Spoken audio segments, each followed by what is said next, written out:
چلتے چلتے حضرت سیدنا ابو بکر صدیق رضی اللہ تعالیٰ عنہ کبھی حضور کے فوراً آگے ہو جاتے ہیں، کبھی پیچھے آ جاتے ہیں، کبھی دائیں آتے ہیں، کبھی بائیں آتے ہیں۔ حضور علیہ السلام نے حضرت ابو بکر کی یہ حالت دیکھی نا تو حضور کہتے ہیں کہ یا ابا بکر ما لک تمشی ساعتا بین یدی و ساعتا خلفی، ابو بکر کیا مسئلہ ہے؟ کبھی میرے آگے ہو جاتے ہو، کبھی میرے پیچھے ہو جاتے ہو، کبھی ادھر ادھر ہو جاتے ہو، مسئلہ کیا ہے؟ حضرت سیدنا ابو بکر کہتے ہیں حضور مجھے جب خوف ہوتا ہے کہ دشمن کہیں آگے سے حملہ نہ کر دے میں دوڑ کر آگے ہو جاتا ہوں، مجھے جب خوف ہوتا ہے کہ دشمن کہیں پیچھے سے حملہ نہ کر دے میں دوڑ کے پیچھے ہو جاتا ہوں۔ جب آپ یہاں ذرا تصورات میں جائیں اور دیکھیں تو صحیح کہ حضرت ابو بکر اللہ کے محبوب اور ساری کائنات کے محبوب کی پہرے داری کس طرح کر رہے ہیں۔ حضور جب مجھے یہ خوف ہوتا ہے کہ بندہ دائیں سے طرف سے حملہ نہ کر دے میں حضور ادھر ہو جاتا ہوں، اسی طرح جب مجھے یہ خوف ہوتا ہے کہ کوئی بائیں طرف سے حملہ نہ کر دے حضور میں ادھر ہو جاتا ہوں۔ تو یہ جو سارا معاملہ ہے یہ کس لیے ہے؟ صرف اس لیے کہ اگر کوئی حملہ کرے پہلے ابو بکر کی جان کو کچھ نہ کچھ ہو لیکن ہمارے نبی محفوظ رہ جائے، ان کو کوئی آنچ نہ آئے، ان کو کوئی آنچ نہ آئے۔ یہی وہ محبت بنی حضرت عمر خود سنا رہے ہیں، کہا جب سفر جاتا ہے نا چلتا ہے غار ثور میں جاتے ہیں، غار ثور میں جو داخلہ ہے حضور علیہ السلام نے حضرت ابو بکر کو کہا کہ اس غار میں ہم نے پناہ لینی ہے، تو وہ غار ثور کے دھانے پہ ہیں، تو حضرت ابو بکر نے کہا حضور آپ یہاں رکیں میں ذرا اندر جا کے صفائی ستھرائی کر لوں اور پھر میں آپ کو کہوں گا تو آپ تشریف لے آئیے گا۔ حضرت جناب سیدنا صدیق اکبر اس غار میں جاتے ہیں، اندر جاتے ہیں، اس غار کو صاف کرتے ہیں۔ یہ مختلف تاریخ مدینہ، تاریخ دمشق میں دیگر بڑے سارے سیرت نگاروں نے یہ بات لکھی ہے کہ اس غار میں اس وقت کچھ سوراخ تھے۔ حضرت سیدنا ابو بکر صدیق نے کوئی کپڑا لیا، بعض سیرت نگاروں نے یہ بھی لکھا ہے کہ آپ نے اپنے تہمد مبارک کا ایک حصہ پھاڑا، ایک ٹکڑا پھاڑا اور اس سے وہ سارے جو ہے سوراخوں کو بند کیا، ایک سوراخ باقی بچ گیا۔ آپ نے وہاں پہ اپنی ایڑی مبارک رکھ دی اور کہا سنا ہے آپ ہر عاشق کے گھر تشریف لاتے ہیں، حضور میرے گھر میں بھی ہو جائے چراغاں یا رسول اللہ۔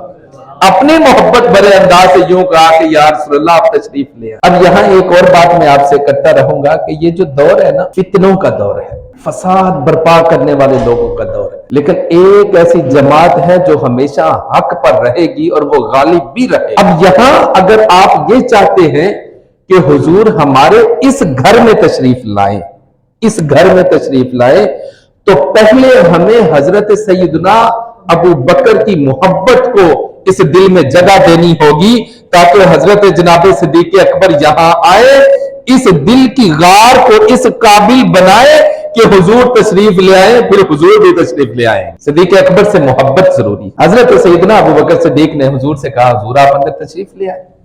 حضور علیہ السلام نے اندر آپ داخل ہوئے تو ظاہری بات ہے سفر کیا تھا، تو حضور علیہ السلام حضرت سیدنا ابو بکر صدیق چونکہ ایڑی رکھ کر ایک سوراخ پر پہلے بیٹھے تھے، تو آپ سمجھیں ذرا یہ محبوب اور محب جو ہے، اور پھر 3 دن کا خلوت کا وقت حضرت ابو بکر نے ایڑی رکھی ہے، بیٹھے ہیں نیچے۔ حضور علیہ السلام نے حضرت ابو بکر رضی اللہ تعالیٰ عنہ کی ران کو، پٹ کو سرہانہ بنایا اور خود بھی محو استراحت ہو جاتے ہیں۔ اب ذرا آپ وہ اندازہ کریں کہ جناب سیدنا صدیق اکبر کی آنکھیں تین خواہشات حضرت ابو بکر کی احادیث میں موجود ہیں، 3 احادیث، 3 خواہشات۔ پہلی خواہش یہ تھی کہ حضرت ابو بکر کا مال ہو اور حضور اپنی مرضی سے خرچ کرتے رہے، حضرت ابو بکر کی بیٹی ہو حضور کے نکاح میں ہو، اور تیسری خواہش یہ تھی کہ مجھے کوئی اتنا وقت مل جائے، آنکھیں میری ہوں، چہرہ مصطفیٰ ہو اور میں دل بھر کر اپنے یار کا دیدار کرتا رہا۔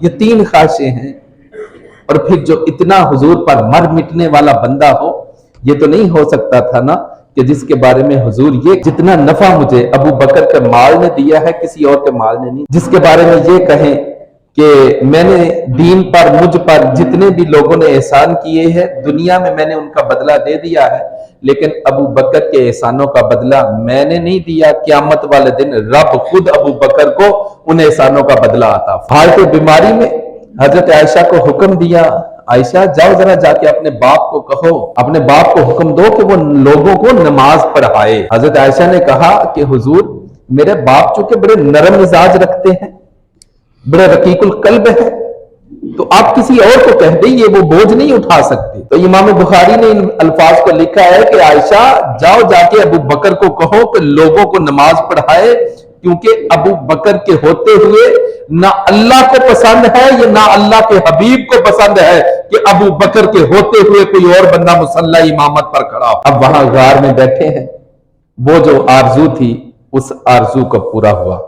آج کم و بیش 1450 سال ہونے والے ہیں، 1445 گزر رہی ہے، 1450 میں پورے 1450 سال ہو، لیکن آج دیکھیں جو محبت کرنے والے ہیں ان کے دلوں میں حضور علیہ السلام نہیں، گنبد خضرا نہیں، شہر مدینہ کا ذکر کر لو ان کی آنکھوں سے آنسو جاری ہو جاتے۔ جب محبت ہوتی ہے تو پھر حضور کی ہر نسبت کی سے محبت ہو جاتی، اور پھر وہ محبت یہ ہے کہ حضور کے شہر کا ذکر ہو، حضور کے روزے کا ذکر ہو، روزے سے جڑی ہوئی جالیوں کا ذکر ہو، حضور کی نسبتوں کا ذکر ہو، تو پھر اور یہاں ایک اور بات میں گوش گزار کرتا چلا جاؤں گا کہ ہم مسلمان ہیں، ہم نے جس کو جو ماننا ہے وہ حضور کی وجہ سے ماننا ہے۔ ہم حضرت صحابہ کرام سے محبت کرتے ہیں تو کس لیے کرتے ہیں بھائی؟ اس لیے کہ یہ حضور کے صحابہ ہیں۔ ہم اہل بیت سے محبت کرتے ہیں، آل رسول سے محبت کرتے ہیں، کس لیے؟ اس لیے کہ یہ میرے نبی کی آل ہے، میرے نبی کے گھر والے ہیں، اس لیے یعنی محبت کا مرکز و محور جو ہے وہ ہمارے نبی علیہ السلام کی ذات ہے۔ ذرا غار کا منظر دیکھیں، ایک محب ہے، ایک محبوب ہے، کوئی اور بندہ نہیں۔ یوں مجھ کو موت آئے تو کیا پوچھنا میرا، یوں مجھ کو موت آئے کیا پوچھنا میرا، میں خاک پر نگاہ در یار کی طرف، میں خاک پر نگاہ در یار کی طرف۔ ابو بکر کہتے ہیں کاش کہ مجھے اس وقت بھی ایسا ہی ہو جاتا کہ میری آنکھیں ہوں اور مصطفیٰ جن رحمت کا چہرہ ہو، مجھے موت آ جائے میں اسی طرح مصطفیٰ کے چہرے کو دیکھتا ہی دیکھتا اپنی آنکھ کی سانس۔ 3 دن رہے۔ اب ظاہر ہے وہ جو جس پر ایڑی رکھی تھی وہاں کا بھی کچھ معاملہ ہے۔ یہاں ایک اور بات کر رہے، ایک سراقہ بن مالک ایک بندہ ہے جس کو قریش والوں نے 100 اونٹوں کا لالچ دیا تھا، بڑا پرتیلا تھا، باقی لوگوں کو چھوڑ کر وہ سب سے آگے نکل آیا تھا، اتنا قریب آ گیا تھا کہ حضرت ابو بکر صدیق حضور کے آگے آ کر اس بندے کو دیکھ کر، سراقہ بن مالک کو دیکھ کر حضرت ابو بکر صدیق کہتے ہیں کہ حضور دشمن تو اتنا قریب آ گیا ہے۔ حضرت آقا علیہ السلام نے پھر بھی کہا ابو بکر پریشان نہ ہو، حضور تو جانتے تھے نا، پریشان نہ ہو، ان اللہ معنا۔ ابو بکر تو کیوں پریشان ہوتا ہے، اللہ ہمارے ساتھ ہے۔ حضور وہ اور قریب آ گیا ہے۔ حضور نے دعا کی کہ یا اللہ اس دشمن سے ہمیں محفوظ فرما، حفاظت فرما ہماری۔ اس سراقہ بن مالک کا جو گھوڑا ہے، سواری ہے، وہ اس کی ٹانگیں زمین میں دنس جاتی ہے، اور پھر وہاں سے وہ چلاتا ہے، کہتا ہے مجھے پتا ہے یہ آپ کی وجہ سے، مجھے پتا ہے یہ آپ نے ایسا کیا ہے، آپ مجھے اللہ سے معافی لے دے، میں یہاں سے واپس چلا جاؤں گا، پھر واپس نہیں آؤں گا، اور جو لوگ آپ کو تلاش کرنے کے لیے آ رہے ہیں میں ان کو بھی واپس لے جاؤں گا۔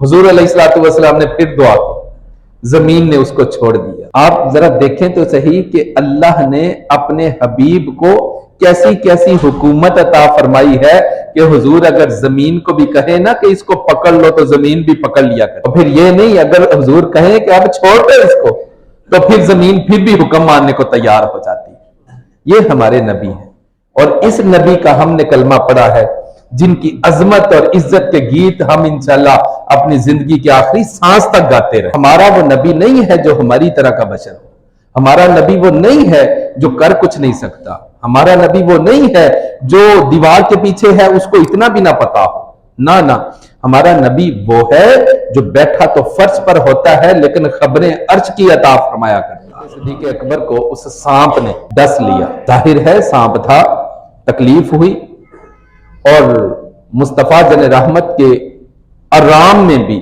حضرت سیدنا صدیق اکبر نے خلل نہیں ڈالنا تھا، اس بات کا بھی خیال رکھنا تھا۔ تو حضرت ابو بکر نے اپنے پیر کو ہلایا نہ، اب وہ زہر تھا، اثر کر گیا، سرایت کر گیا جسم میں، تکلیف ہوئی نہ جب، تو حضرت سیدنا ابو بکر صدیق کی آنکھوں سے آنسو نکلے، اور دو جہاں ان آنسوؤں پہ قربان ہیں، وہ گرے پتہ ہے کہاں؟ اللہ نے جس چہرے کو والضحیٰ کا چہرہ کہا، والضحیٰ کے چہرے پر گرے وہ آنسو۔ حضور علیہ السلام نے اپنی چشمان مبارک کو کھولا، اور یوں ظاہری بات ہے آپ گود میں تھے تو گود میں لیٹے لیٹے یوں ابو بکر کو دیکھا اور پوچھا، ابو بکر خیر؟ ابو بکر کیا ہوا ہے؟ میں قربان جاؤں ابو بکر کی بھی عظمت اور شخصیت پر جس کو حضور خود پوچھے، ابو بکر خیر ہے؟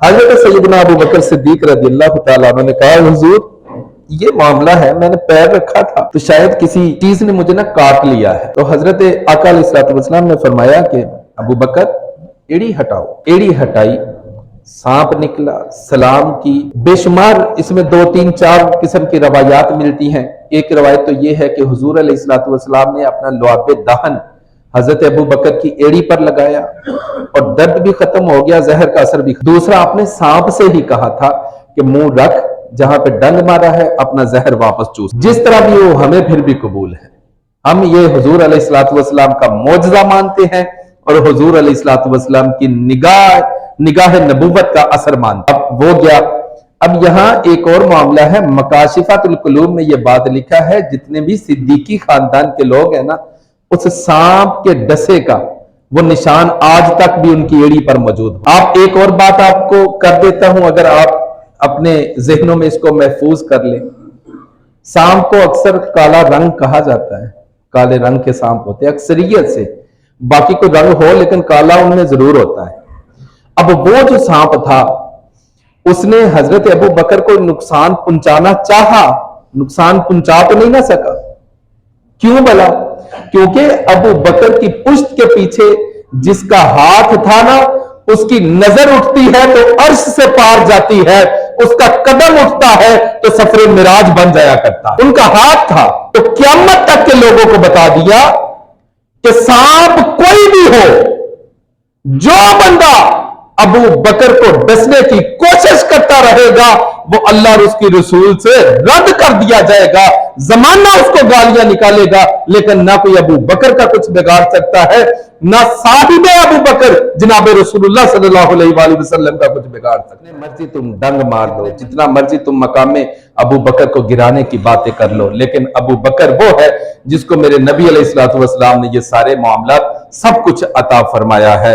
آخری بات آپ سے کر رہا ہوں کہ یوں تو سارے صحابہ محترم ہیں مگر پر یار غار نبی تیری کیا بات ہے، تو نے سب کچھ لٹایا رہے مصطفیٰ غم گسار نبی تیری کیا بات ہے۔ اللہ ابو بکر سے محبت عطا فرمائے، اللہ آل و اصحاب سے محبت عطا فرمائے۔ صلاۃ و سلام علیکہ یا سیدی یا رسول